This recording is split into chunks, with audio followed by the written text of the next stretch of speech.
Siyata Dishmaya, Masechet Zvachim, Daf Nun Vav. Nous commençons Daf Nun He Amud Bet, 2 lignes avant la fin de la page. Amar Abuda Amar Shmuel, En Chayavim Mishum Tum'a, Ela al Orech 187, al Rochav 135. Un homme impur qui rentre dans le Makom Amigdash, l'endroit du Bet Amigdash, et dans le Harabait, il n'est Chayav Mita que s'il rentre dans la Hazara elle-même. Et cette Hazara, à partir de Sha'ar Nikanor, où se trouve le Mizbeach, où se trouve le Echal, le Kodesh HaKodashim, cette Hazara a les mesures suivantes, nous explique la Gemara. Elle a l'horaire d'une longueur de 187 amot, al rochav 135, sur une largeur de 135 amot. Donc en mètres, on fait de diviser à peu près par 2, si la hama est de 48 ou de 60 cm. Et comme c'est marqué dans Masechet Midot, nous avons la description exacte du Bet Amigdash. Par rapport à ce que nous avons vu jusqu'à présent, il est intéressant de voir ce Me'ash Monim et Sheva, comment il est réparti, 187 amot. Tout d'abord, lorsque on rentre dans la Hazara de Sha'ar Nikanor, on a devant nous ce qu'on appelle Ezrat Israël, Makom Drissat, Raglé Israël, les Bnei Israël peuvent marcher, c'est 11 amot. Ensuite, cette Drissat, Raglé à Kohanim, c'est aussi 11 amot. Donc on est à 22 amot. Le Mizbeach lui-même est un carré de 32 sur 32. Donc 32 et 22, nous arrivons à 54. Entre le Mizbeach et la porte du Oulam, il y a encore 22 amot. Donc de 54 et 22, on arrive à 76. Le Echal lui-même, comptant le Oulam, le Echal, le Kodesh HaKodashim, les murs et les pièces qui se trouvaient entre les murs, c'est une longueur de 100 amot. Donc 176, et entre le mur du Echal et le mur de la Hazara, il y a encore 11 amot, comme nous avons vu. Donc on est arrivé au chiffre de 187 amas. C'est toute la longueur de la Hazara, sur une largeur de 135 amot. On peut imaginer la place du Mizbeach dans la largeur, puisque le Mizbeach, nous avons vu, faisait 32 amot. La rampe était aussi de 32, mais comme elle s'encastrait, s'emboîtait sur le Mizbeach, donc tout le Mizbeach avec le Kevesh, avec la rampe, formait 62 amot, donc presque la moitié de la Hazara. Donc nous verrons aussi par la suite toute une marloquette où est-ce qu'il était placé le Mizbeach, est-ce qu'il était sûrement du côté sud, au milieu, ou du côté nord, comme nous l'avons vu aussi plus haut, une marloquette dans la Gemara. Donc ce que la Gemara nous enseigne là, Amar Abuda Amar Shmuel, c'est voici la Hazara, et c'est sur cette Hazara que si un homme rentre en état d'impureté, il est Chayav Karet. Tana Kamed Rav Nachman, il y a un Tana qui a rapporté devant Rav Nachman que Kol Hazara est à Kouf Pezain, le Rav Kouf Lamedhe, donc toute la Hazara est de 187 amot sur 135 amas. Amarle, il lui a dit, Achi Amarli Abba, ainsi a dit mon père, Kigon Ze. C'est-à-dire dans toute cette surface de la Hazara, Kigon Ze, Kohanim Nichnasim Lesham, les Kohanim peuvent rentrer là-bas, Veochlim Sham Kodesh Kodashim, et manger les Korbanot Kodesh Kodashim. Puisque comme nous avons vu, les korbanot Kodesh Kodashim, c'est-à-dire korban khatat, korban hacham, sont mangés dans la Hazara. Veshochatim sham kadashim kalim, et son emplacement, toute la Hazara pour faire la shrita des kadashim kalim. Étant donné que les kadashim kalim, nous avons vu le korban shlamim, korban pesach, maaser, peut être égorgé dans toute la Hazara. Vechayavim mishum tum'a. Et dans toute cette Hazara, si on rentre en état d'impureté, on est chayav mishum tum'a. C'est-à-dire un chiyuv karet. Et la Gemara demande les maoutemai. Qu'est-ce que cela vient exclure? Quelle est la partie du Bet Amigdash qu'on vient exclure lorsqu'on dit ce n'est que là qu'il y a un chiyuv tum'a? Ce n'est que ici qu'on peut manger le korban ou qu'on peut égorger les kadashim kalim. Alors l'Agma propose, il est massi, tu vas dire que les maouté chalonot, on vient exclure les chalonot, c'est-à-dire l'épaisseur des fenêtres de la muraille de la Hazara, de la Choma de la Hazara, et de la Tot, c'est-à-dire les portes, Ve'ove Achoma, et l'épaisseur de la muraille elle-même au-dessus de la muraille. On va dire que tous ces endroits ne font pas partie de la Hazara. La Gemara demande, mais pourtant, Tanina, nous avons enseigné que Achalonot, Ve'ove Achoma, Kelifnim, que l'épaisseur des fenêtres, et Ovi Achoma, l'épaisseur de la muraille, Kelifnim, c'est comme l'intérieur de la Hazara, donc on peut manger des korbanot là-bas. Donc tu ne peux pas dire qu'on a voulu exclure ces parties du Beth Amikdash. Ve là, les mots lishkot. Alors de l'agma, c'est pour exclure les pièces, puisqu'il y avait des pièces qui étaient construites dans la muraille, en dehors donc, de la Hazara, mais qui étaient ouvertes, qui donnaient dans la Hazara. Et donc on va exclure ces lishkot que là-bas, ça n'a pas la kedusha de la Hazara. Mais demande la Gemara de quel cas il s'agit. I des benuyot bechol ou ptuchot la kodesh. Si elles sont construites bechol, c'est-à-dire dans un endroit qui n'est pas kadosh, en dehors de la Hazara, mais elles sont ouvertes vers la Hazara, Vatnan. Pourtant nous avons vu dans une Mishnah, Tochan Kodesh, que l'intérieur d'une telle lishka est Kodesh. Puisque c'est Kodesh, si un homme rentre alors qu'il est impur, il devrait être Hayav Karet. La Gemara va répondre non. Midera Banan, dire ce qui est marqué, Tochan Kodesh, tu ne peux pas rentrer dedans, ce n'est que Midera Banan. Mais Minatora, il n'y a de Chiyuv Karet que dans la Hazara elle-même. La Gemara demande Videoraït alors, et Minatora, cette lishka, cette pièce n'a pas le statut de la Hazara. Vatania, pourtant j'ai une braïta qui dit Lishkot, Benuyot, Bachol, Uptuchot, la Kodesh, qu'une pièce dans le Beth Amikdash qui construit Bachol, en dehors de la muraille, Uptuchot, les Kodesh, et qui sont ouvertes, qui ont une porte qui donne dans, la porte donne dans le Kodesh, dans la Hazara, Minaim Shakwanim Nichnasin Nesham Bochrim Sham Kodesh Kodashim Beshere Mincha, d'où est-ce qu'on sait que les Kohanim peuvent rentrer là-bas, manger des korbanot Kodesh Kodashim et les restes de Mincha, ils pourront manger le korban Khatat, Hacham Shere Mincha. Talmud Loma, la Torah dit, Bachatzar Oel Moed Yuchlua. Et puisque la Torah nous dit, ils la mangeront Bachatzar Oel Moed, Bachatzar c'est Rivta Chatzerot Arbe. La Torah inclut dans ce passouk beaucoup de Chatzerot. C'est-à-dire que il y a d'autres endroits, comme la Torah nous dit, comme Kodesh, Bachatzar Oel Moed Yuchla, dans un endroit Kodesh, la cour du Oel Moed, comme une répétition dans le passouk, pour nous apprendre qu'il y a beaucoup de Chatzerot, c'est-à-dire ces lishkot, ces pièces qui ont une ouverture vers la Hazara, elles sont considérées à Torah Ripta Chatzerot Arbe Etzel Achila, et qu'on pourra manger là-bas les korbanot. Donc si on peut manger les korbanot là-bas, c'est que ces pièces ont un din de Hazara, ont la Kedusha, la sainteté de la Hazara, et donc si un homme rentre à l'intérieur alors qu'il est impur, il devrait être Hayav Karet, puisque comme la Gemara avait voulu dire auparavant, si ce n'est que Midera Banan, alors on ne pourra pas manger Midera Banan, les Khamim ne peuvent pas nous permettre de manger des korbanot là où ce n'est pas la Hazara.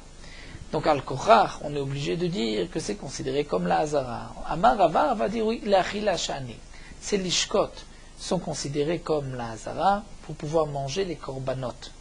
Puisque j'ai un ribouille, c'est-à-dire que ce pasouk nous a appris que même dans cette lishka, tu peux manger un korban. Aval l'inyan tuma lo.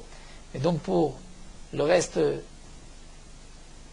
des autres dinim, comme si un homme rentre impur, il rentre en état d'impureté dans cette lishka, il n'est pas chayav karet. Alors demande la Gemara, il n'est pas chayav karet, donc l'inyan tuma lo, vatania pourtant. Voici la braïta qui nous dit lishkot abnuyot lechol uptuchot la kodesh, donc une lishka qui est construite en dehors de la Hazara, mais qui est ouverte vers le kodesh la Hazara. Kohanim nichnasin nesham bochlim sham kodesh kodashim. Les kohanim peuvent rentrer là-bas, peuvent manger des korbanot. Seulement en shochatim sham kadashim kalim. On ne pourra pas égorger des kadashim kalim. Pourquoi? Puisque Rashi nous dit, nous avons vu plus haut qu'il faut que ce soit l'ifne Oel Moed, devant l'Oel Moed, et on avait exclu tzidé tzdadim, c'est-à-dire comme la Gemara avait expliqué, Tzdadim c'était exclu du pasouk, donc Rashi expliquait là-bas, Tzdadim il s'agit des pièces qui donnaient dans la Hazara de ces lishkot. Vechayavim mishum tum'a, mais on est chayav mishum tum'a. Donc c'est bien marqué là que on peut manger des korbanot et on est chayav mishum tum'a. Donc c'est pas seulement par rapport au din de Achila. Alors la Gemara va répondre, dire là va Martha, n'est-ce pas que tu as dit en shochatin? tu as dit qu'on ne peut pas égorger là-bas les Kadashim Kalim. Donc tu vois qu'il n'y a pas de Kedusha. Donc Tanename En Chayavim. Donc Marc aussi, tu vas corriger la Braïta et tu vas dire En Chayavim Mishum Tuma. C'est-à-dire que la Gemara veut maintenir qu'en vérité, ces lishkot n'ont pas le statut de la Hazara. Pour manger là-bas, c'est un pasouk qui me dit B'chatzaru el moed yuchloua. Donc la Torah me dit, un pasouk particulier, la Torah me donne pour me dire tu peux manger là-bas. Mais par rapport aux autres dinim, de la même manière que tu ne peux pas égorger là-bas de Kadashim Kalim, donc tu n'es pas chayev non plus Mishum Tum'a. Mais la Gemara va reprendre et va dire non, comme nous l'avons expliqué quand nous avons étudié la Braïta, il y a une différence entre la Tum'a et Shochatim Sham Kadashim Kalim. La Gemara nous dit Bishlama En Shochatim encore. Dire En Shochatim comme c'est marqué dans la Braïta, je comprends, Baïna Keneged Petar Veleka, puisqu'il faut que ce soit en face de Petar El Moed. Et plus haut, nous avons exclu les Tzedek Tzadim, les Lishkot. Mais pourquoi, nous dit la Gemara, veux-tu corriger et dire que En Chayavim, elle a En Chayavim Amay? Pourquoi il n'est pas Chayav si on peut manger là-bas? Si ce n'est pas exclu, ce n'est pas en dehors de là, c'est considéré comme la Hazara. Donc pourquoi on ne serait pas Chayav? Alors la Gemara va essayer de répondre différemment, on va dire Velitamer, même d'après toi qui dis En Shochatim. On ne fait pas la shrita de ces Kadashim Kalim. Milo Askinan dit Kashrita Keneged Apetar. Est-ce que dans cette braïta, on ne parle pas non plus des lishkot qui sont ouvertes en face de la porte, et pourtant on dit qu'on ne peut pas faire la shrita? Deileka. Parce que si de toutes les manières tu dis qu'on parle des lishkot qui ne sont pas en face de la porte, alors les maït sterir, quel est le chidouche de nous dire qu'on ne peut pas faire la shrita? De toutes les manières, on ne peut pas faire la shrita parce qu'il n'y a pas de petacho el moed. Laissons le din de ces lishkot, est-ce qu'elles sont kadosh ou pas? De toutes les manières, tu vas dire ce n'est pas petacho el moed. Donc si tu vois qu'on nous parle de la shrita, est-ce que tu peux pas faire la shrita? Donc on voit, et la afalgav de kashachit keneged apetar tanen shochatim mishum delo kadish. Donc la Gemara nous dit, tu vois donc que si la braïta nous enseigne que tu ne peux pas faire la shrita, c'est qu'on parle dans le cas où tu es en face de la porte, et malgré tout tu ne peux pas faire la shrita. Et pourquoi?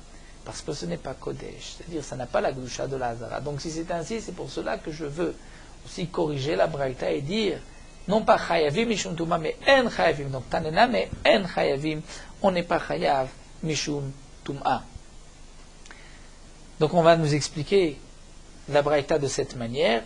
C'est vrai que la Lishka n'a pas le statut de Hazara. Donc tu ne peux pas égorger là-bas les Kadashim Kalim.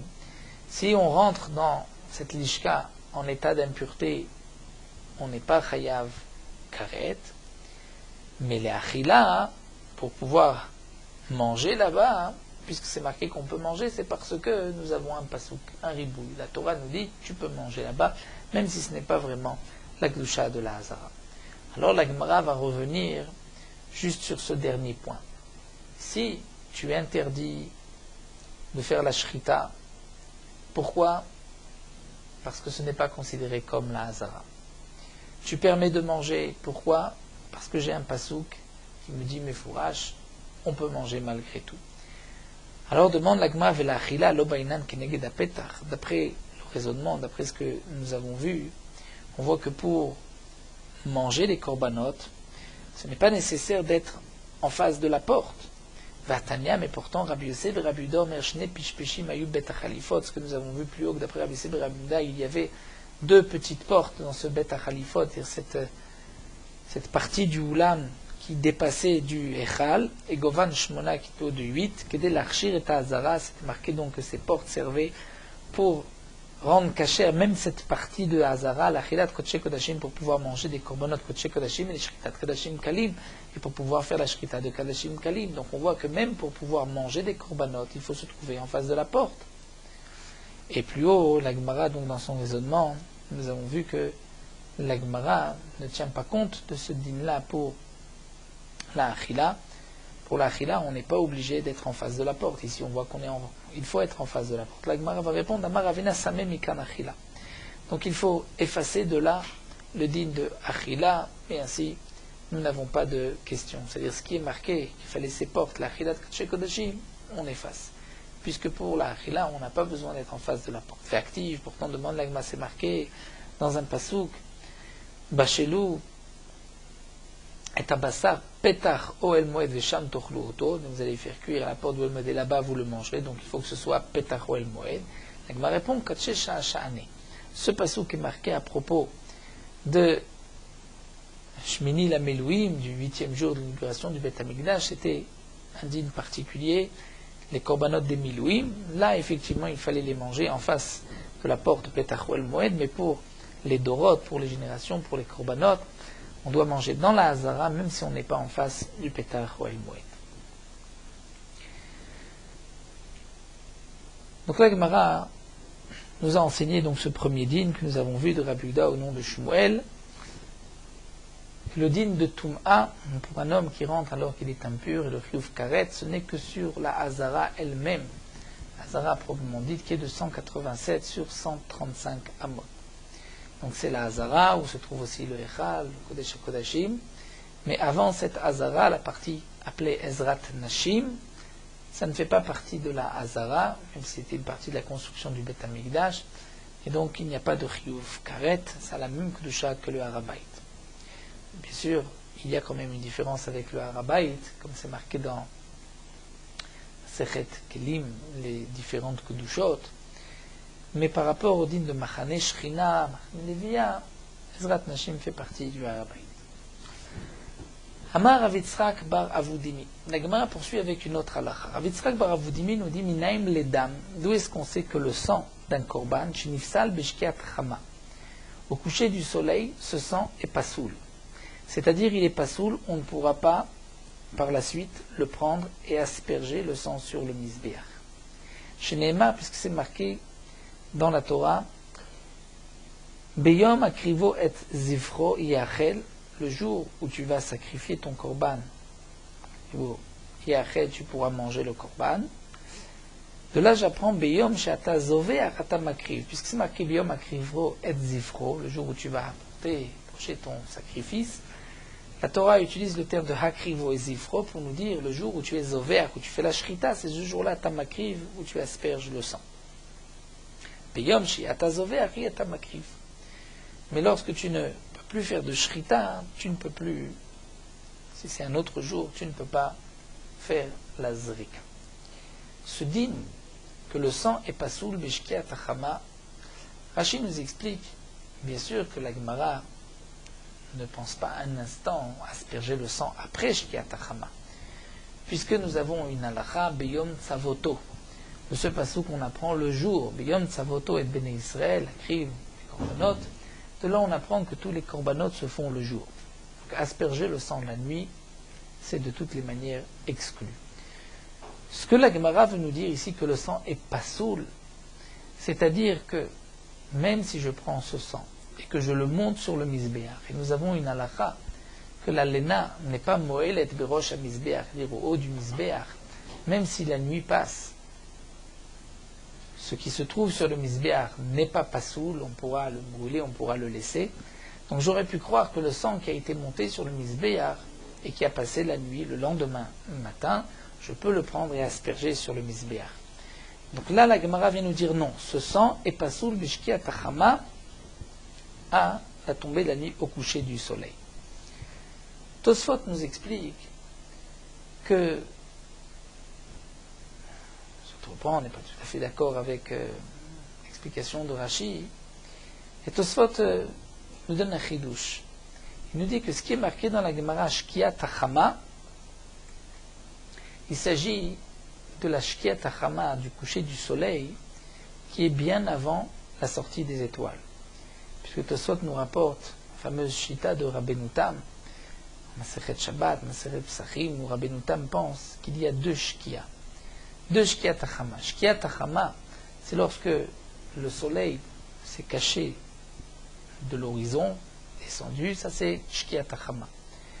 Mais la nuit, les Ben Hashmashot n'arrivent pas tout de suite d'après Rabbeinu Tam. Il y a encore, jusqu'à la tombée de la nuit, plus d'une heure, et il y a à ce moment une deuxième shkia, c'est-à-dire que bien que le soleil s'est caché de nos yeux, mais malgré tout, il y a encore de la lumière qui provient du soleil. La deuxième shkia, c'est lorsque les effets du soleil ne ne se voit plus sur l'horizon. Et à ce moment-là, cette deuxième shkia commence. Ben Hashmashot, c'est-à-dire le crépuscule, le Safek Yom Safek Laila, d'après Rabbeinu Tam, jusqu'à la tombée de la nuit. Jusqu'à Tzetak Kochavim, puisque Rabbeinu Tam, comme nous le savons, a une contradiction dans les Sugyot. Une fois, c'est marqué que de la Shkiat Hachama jusqu'au coucher du soleil, il y a l'équivalent de 4000. 4000, c'est de quoi marcher 4 fois 1 kilomètre, à peu près, parce qu'on considère que le mille, c'est 18 minutes, après certains 24. Mais on garde la chita la plus répandue, 18 minutes, donc 4 fois 18, on arrive au chiffre de 72 minutes après le coucher du soleil, c'est Shitat Rabbeinu Tam. Nous avons une autre Gemara, nous dit Rabbeinu Tam, où c'est marqué que juste après la Shkiat Hachama, il y a 3 quarts de 1000, donc 3 quarts de 18 minutes, environ 13 minutes et demie, où c'est Ben Hashmashot, et ensuite c'est Tzetak Kochavim, c'est la tombée de la nuit. Donc est-ce que la Tzetak Kochavim, la sortie des étoiles, la tombée de la nuit, c'est 72 minutes après la Shkia ou 13 minutes et demie? C'est pour cela que Rabbeinu Tam a expliqué qu'il y a 2 Shkia. Dans la Gemara, lorsque la Gemara utilise le terme de Shkiat Hachama, il s'agit de la première. Mishete Shaka Hachama, il s'agit de la deuxième. Dans notre Gemara ici, chez Nifsal, Beshkiat Hachama, donc nous dit Rabbeinu Tam, c'est la première Shkia. Et c'est un chidouche, puisque bien qu'après la première Shkia, il fait encore jour jusqu'à la deuxième Shkia, malgré tout, le sang est pas saoul par cette Shkiat Hachama. Peut-être qu'un des Arnim, c'est le seul din que d'après Rabbeinu Tam, cette Shkiat Hachama a une conséquence, la halakha, c'est dit dans l'Ilchot Nida, mais Pashtout, le seul din qu'on retrouve dans Rabbeinu Tam, Shkiat Hachama, c'est par rapport au sang Odam des Kodashim. Donc bien qu'ensuite il fait jour, malgré tout, le sang est pas saoul et on ne pourra pas l'asperger ensuite. Donc là, nous avons vu ce que nous dit Rav Yitzhak bar Avodimi, Mnaim Ledam Shnifsal Beshkiat Hachama, au coucher du soleil. Et on l'apprend du pasuk, parce que c'est marqué Biyom Akrivo et Zifro. Donc le jour où tu égorges, c'est ce jour-là où tu vas asperger. Après la Shkia, c'est pasuk. La Gemara demande, mais Haïm Mevaïle les gouffés, pourtant ce pasuk, j'en ai besoin. Les gouffés, c'est-à-dire pour nous enseigner le din du Korban Shlamim, que je peux le manger le jour où je l'ai égorgé et le lendemain. La Gemara répond, Imken Nimakra Biyom Zifro Yachel. Le Torah aurait juste dû nous dire Biyom Zifro Yachel. Pourquoi Biyom Hakrivo et Zifro? Ce mot Akrivo la malish mamina pour nous dire Biyom Shtazover Tamakriv. Le jour où tu fais la Shkita, tu fais la Zrika, Biyom Shtazover Tamakriv. Le jour où tu ne fais pas la Shkita, tu ne peux pas asperger le sang. Et Dilma Lagma continue peut-être que Achik Amar Mana, voici ce que la Torah a voulu dire. Ik arrive Damaïdna, Nitachid Basaraïdna. La Torah veut dire si tu as aspergé le sang aujourd'hui, tu pourras manger la viande aujourd'hui ou les machar et le lendemain. Ik arrive Dam les machar, mais si tu as aspergé le sang demain, alors Nitachid Basar les machar, tu pourras manger la viande demain et un autre jour aussi. Donc la Torah veut nous dire que la Achilat Basar dépend de la Zrika. Qu'on pourra manger non pas en comptant 2 jours et 1 nuit à partir de la Shrita, mais en comptant de la Zrika. Donc si la Zrika est aujourd'hui, tu as 2 jours et 1 nuit. Si c'est demain, tu auras 2 jours et 1 nuit à partir de demain. Alors la Gemara répond, Imken, si vraiment le pasuk voulait nous enseigner cela, Nemakra biyom akrivo yachel. La Torah aurait dû dire juste biyom hakrivo yachel. Le jour où tu fais la Zrika, tu le mangerais. Donc tout dépend de la Zrika. Puisque c'est marqué Zifro, Zifro la Mali, qu'est-ce que ça vient nous apprendre? Shmamina, Beyom Shatazover Tamakrivo, Beyom Shatazover Tamakrivo. Le jour où tu fais la Shrita, c'est ce jour-là où tu fais la Zrika. Donc, le sang est pas sur Beshkiat Hachama. Puisqu'on nous a parlé ici du Korban Shlamim, et nous savons que le Korban Shlamim, on le mange 2 jours et 1 nuit, c'est-à-dire qu'on a égorgé un Korban Shlamim dimanche matin, on peut le manger toute la journée, la nuit et le lendemain, donc jusqu'au lundi soir. Nous avons vu plus haut le din de Pigoul. C'est-à-dire que si un homme égorge un korban dimanche, un korban khatat, et il pense le manger le lendemain, il rend le korban Pigoul, chutzizmano. Quel va être le din de celui qui égorge un korban shlamim dimanche, et il pense manger ce korban shlamim lundi soir? après le temps limite de consommation. Machloket. Chizkia amar kasher, Rabbi Yochanan amar pasoul. Chizkia dit le korban est kasher, ce n'est pas pigoul. Pour Rabbi Yochanan, c'est pasoul. Quelle est la raison de Chizkia? Après tout, on ne peut plus manger le korban après la tombée de la nuit, donc on rentre dans un chutz lizmano. Bien, Chizkia nous dit kasher de aloin tiklis refa. C'est vrai que le korban shlamim, je peux le manger, si je l'ai égorgé dimanche, je peux le manger dimanche, la nuit de dimanche à lundi et toute la journée de lundi. Et le soir, lundi soir, je ne peux plus manger le korban, mais malgré tout, je ne vais pas encore le brûler. Je ne le brûlerai que mardi matin. C'est pour cela que Chizkia ici pense que le korban est caché lorsque j'ai pensé le manger le soir. Pourquoi? Il n'a pas été encore détaché, si on peut dire, de la achila, on ne l'a pas encore destiné à l'isrefa être brûlé, puisque ce n'est que mardi matin. Mais Rabbi Yochanan dit non, pas soul, d'aïtre elemi achila. Rabbi Yochanan dit c'est pas soul. Pourquoi? Puisque on ne peut plus le manger. Et donc on rentre dans le din de chutz lizmano. La Gemara continue. Aochel leor shlishi. Un homme mange un korban shlamim qu'on a égorgé dimanche, il vient le manger lundi soir. Quel est son din? Chizkia amar patour, il est patour de cette interdiction de notar, puisque normalement c'est notar, après le temps limite. Quel est le din de notar? Il doit apporter un korban. Si on mange le notar, il y a un chiouf karet, beshogeg, on doit apporter un korban. Mais Chizkia nous dit il est patour, il n'apporte pas de korban le lundi soir. Pourquoi? Delointik lisrefa. Étant donné que le korban n'a pas été encore destiné à être brûlé, puisque ce n'est que le matin, à partir de mardi matin. Mais Rabbi Yochanan dit chayav deitrele ma'achila, dès que tu ne peux plus le manger, donc il est notar, si tu en as mangé, tu dois porter ton korban khatat. Tana kavate de Rabbi Yochanan, l'Agman nous rapporte une braïta comme Rabbi Yochanan, kadashim anechalim liyom echad. C'est marqué que les corbanotes qu'on mange en un jour, donc prenons un korban khatat qu'on a égorgé dimanche, tu peux le manger dimanche et la nuit de dimanche à lundi, et bien nous dit la braïta mechashvim bedama mishtshaka achama.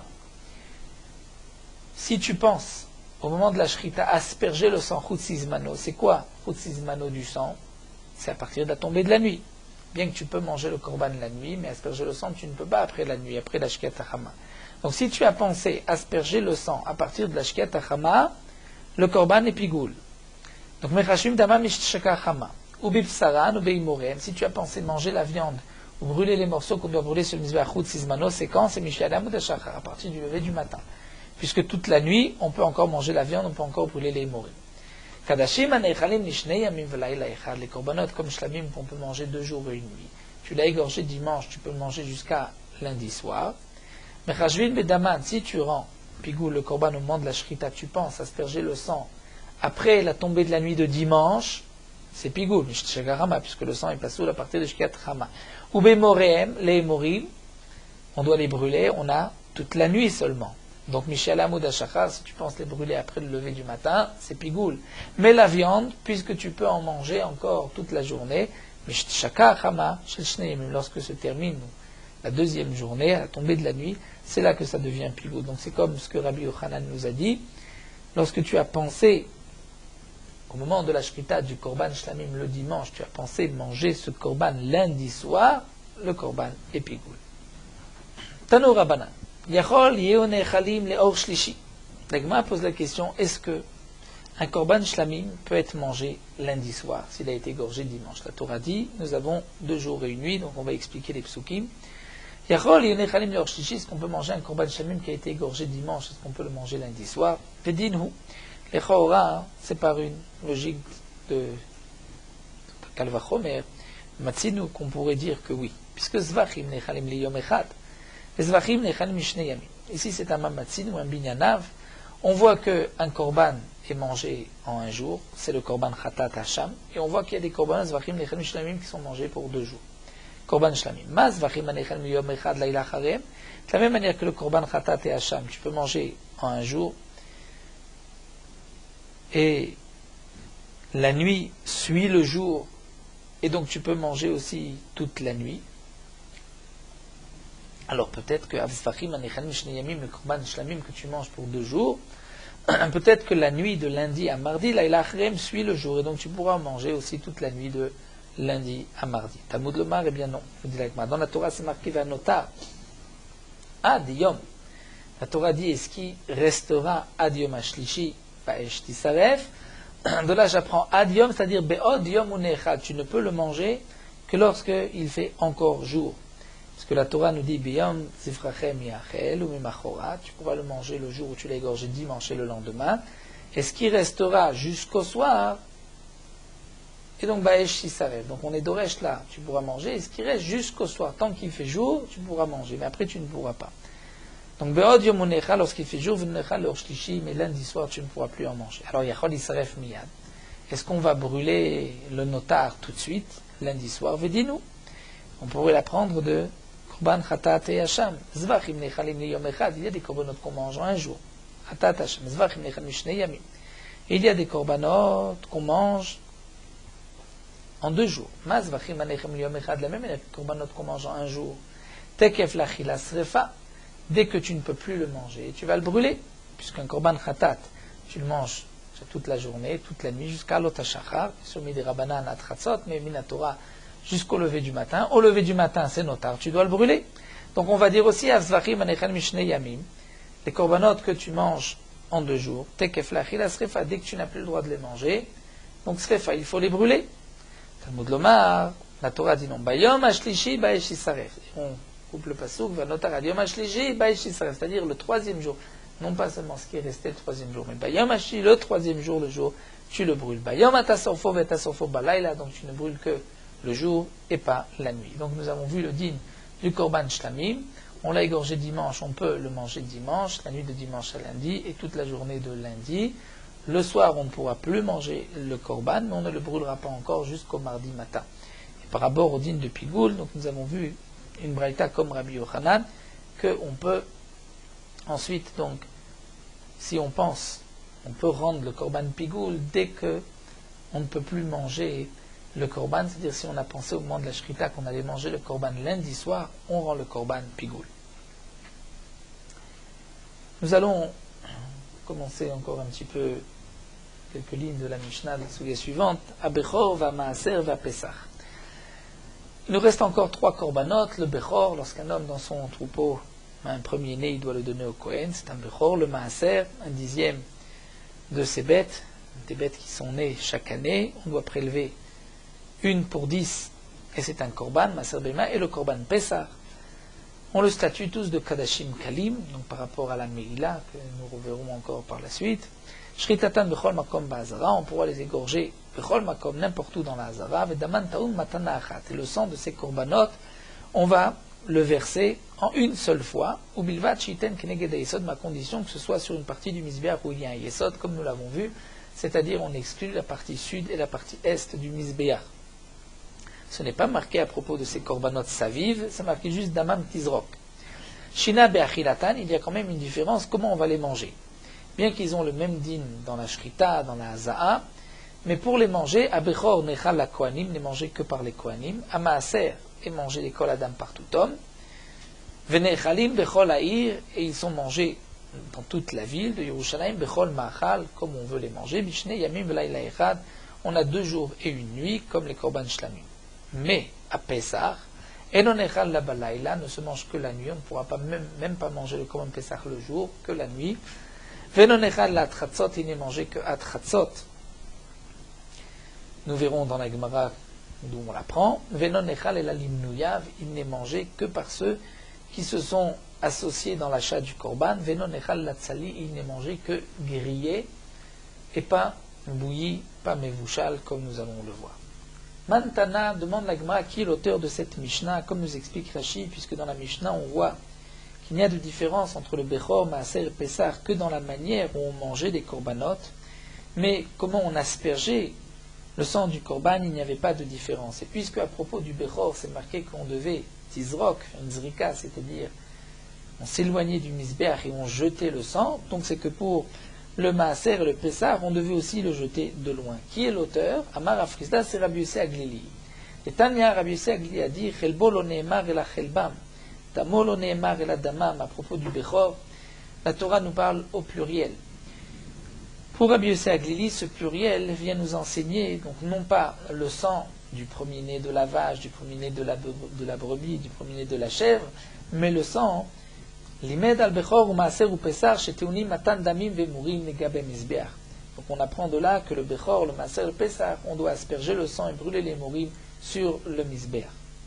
Donc de là, on apprend que le bechor et le maaser et le pesar ont le même din, et puisque le bechor, on devait le jeter, le sang du bechor, donc de même maaser ou pesar, et c'est donc l'auteur de notre Mishnah, c'est Rabbi Yossi Aglili. Mais pour Rabbi Ishmael, nous précise Rashi, le korban pesar, on devait s'approcher du mizbeach et verser bishficha et non pas bezrika.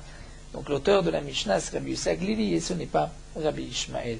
Pour Rabbi Ishmael, on apprend de Dam Zevachecha Ishafer, comme nous l'avons vu auparavant, que le korban pesar, on devait verser son sang sur le mizbeach. La Gemara continue, Keneged Ayesod Menalan, d'où est-ce qu'on sait qu'il faut jeter le sang à un endroit du mizbeach où il y a Yesod? Amar Ablezer dit Ati Zrika Zrika Meola. On apprend par une Zerachava.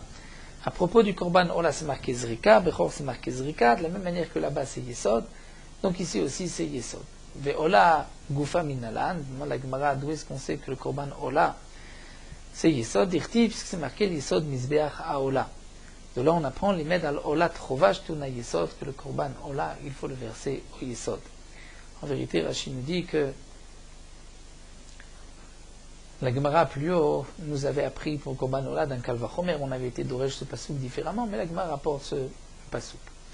La Gemara continue, si tu apprends du Korban Ola, donc de la même manière que le Korban Ola, tu dois jeter le sang à deux endroits qui font quatre, donc Afkan Shtematon Shenarba, Amar Abaye, Abaye dit non. Lama l'Imirtav Saviv Baola Saviv Echatat, pourquoi la Torah marque Saviv, donc tout autour du Mizbeach, c'est de là où on apprend les quatre côtés. La Torah nous le marque Baola et nous le marque à propos du Chatat.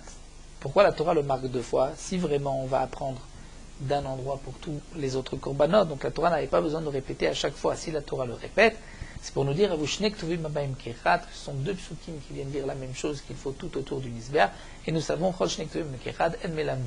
si la Torah voulait qu'on apprenne du korban Ola pour tous les autres korbanot, la Torah n'avait pas besoin de le marquer aussi à propos du korban Chatat.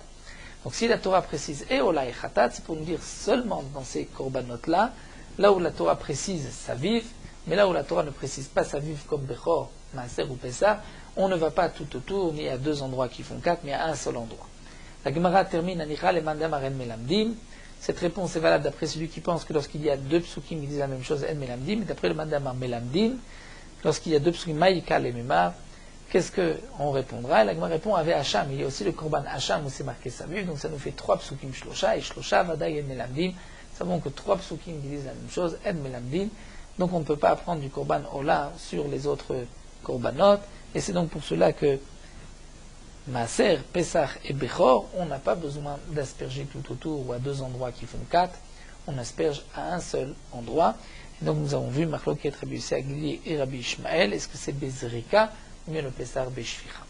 Alors nous allons nous arrêter ici, suivons ensuite nous rattacher suite de la Soubia.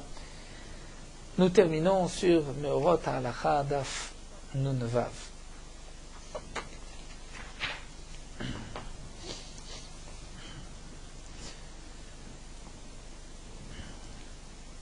Là, Bezrat Hashem, nous allons entamer les halachot de Netilat Yadayim. Donc tout ce qui a poussé sur la terre avant de manger ces végétaux, il y a une obligation, si ça a poussé en Eretz Israël, de prélever les troumot ou maasrot. La trouma doit être donnée à un Kohen, et le Kohen doit manger la terouma en état de pureté. De nos jours, les Kohanim ne peuvent pas manger de la terouma, étant donné qu'on est tous métim, impurs, parce qu'on a touché un mort, et que nous n'avons pas le contact d'un mort directement ou indirectement. Il y a toujours une toumatmet, et on ne peut pas se purifier de cette impureté par un simple mikvé, puisqu'il faut aussi les cendres de la vache rousse. À l'époque où les Kohanim mangeaient de la terouma, ils faisaient donc attention de ne pas être impurs pour pouvoir manger la terouma. Et avant de manger la terouma, ils devaient se laver les mains pour les purifier, afin que leurs mains ne puissent pas rendre impures, que leurs mains ne rendent pas impures la terouma.